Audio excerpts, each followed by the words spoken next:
Now at 11, the city of Indianapolis celebrating all day long. We'll take you inside the Circle City Classic from the parade to the big game. And it was a warm, sunny day today. Tomorrow, another sunny day, but temperature is going to warm up a bit. I'll show you the numbers.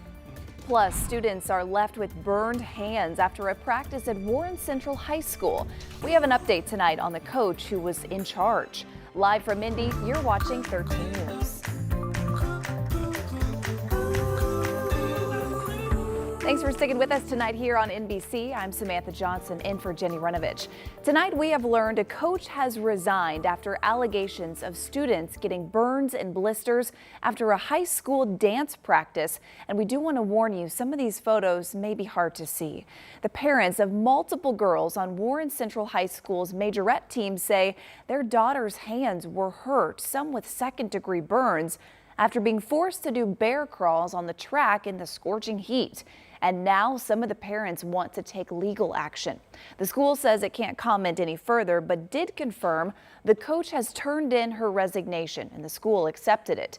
Superintendent Tim Hansen and school board president Rachel Burke released a statement to 13 News saying in part, quote, "What we can say is we will address the matter adhering to our policies and procedures while reflecting our local values. We are deeply saddened by this report, and our priority is to support our students."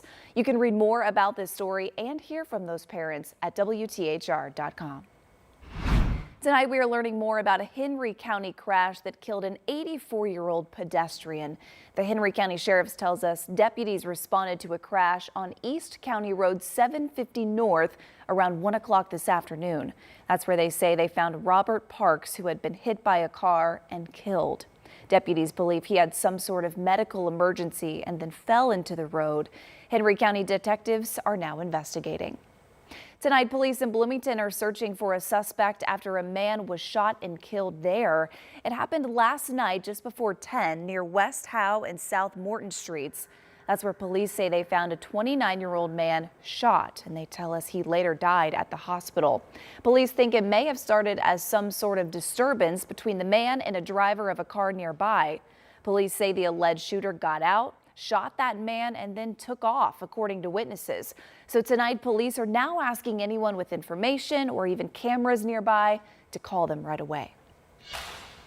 This weekend, the family of one fallen police officer is now trying to help others.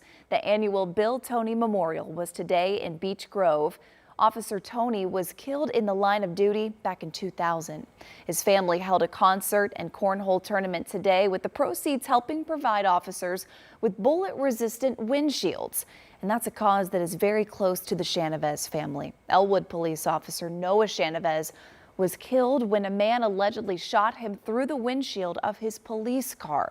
Their family's foundation partnered with the Toney family to cover the cost of one of those windshields, and now both families are working together to try to prevent this from happening in the future. It's really unreal. That's what I was thinking about earlier, was that this is just all part of the girls and I and Joanne's God story. Like you always wonder why did this happen to us? This is why. This is why.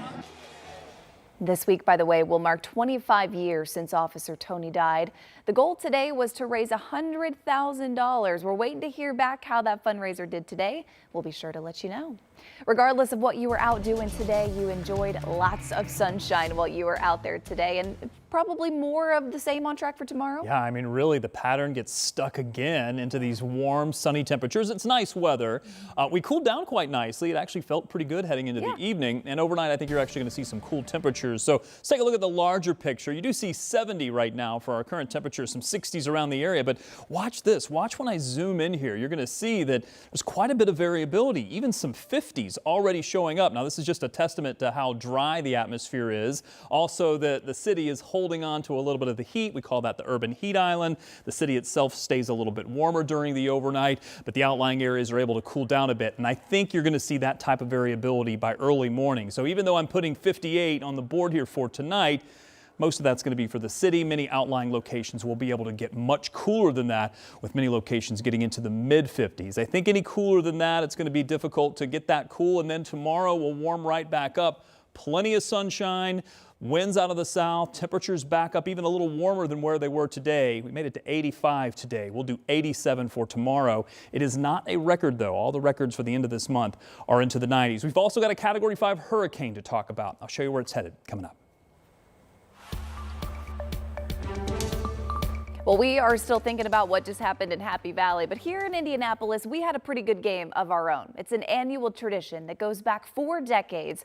The Circle City Classic brings 2 HBCU football teams to the home of the Indianapolis Colts. And today, our Brandon Schaff was there and shows us how this weekend is bringing together generations of fans. It's the Circle City Classic here at Lucas Oil Stadium. 2 HBCUs going head-to-head on the field while excited families watching the crowd. And at halftime, it's the Battle of the Bands. It's the culmination of 41 years of history. This year, it's Morgan State and Miles College on the Colts' home turf. David Keglar tries to go to the game every year. He brought his 5-year-old daughter, who's also a cheerleader and loves to see the bands. It's excellent that I get to share my love of the game and HBCUs and music with my daughter.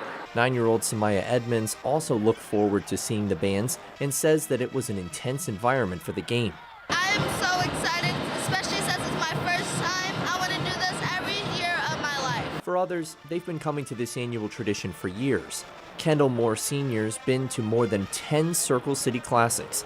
He says that he loves seeing black culture there. Everybody getting along with each other, a lot of food outside, and then the game, and then the Battle of the Bands.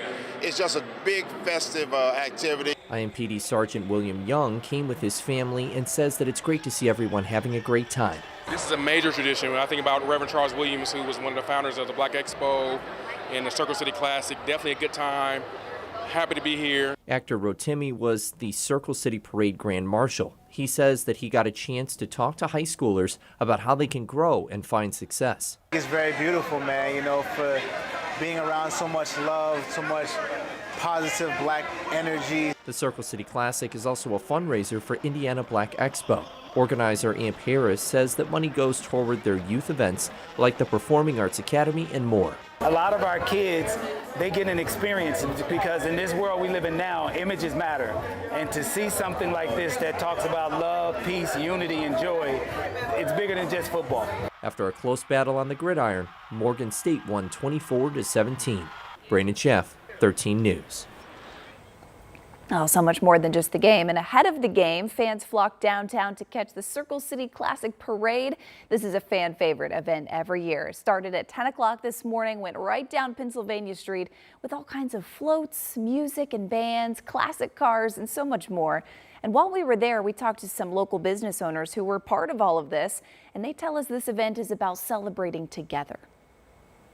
I'm from here. I've been here for over 10 years. So outside of the salon, if I could do any kind of community event, I will. So I'm here for my girls today and the salon Freedom Curls. And I just love seeing on their faces how happy they are when they're dancing and having fun and showing off their hair, whipping all the curls around. So it brings me joy to see the community do what they love to do, and that's support each other. And you heard Brandon say this year's Grand Marshal was actor and singer Rotimi. A beautiful crowd out there and beautiful sunshine for all those festivities.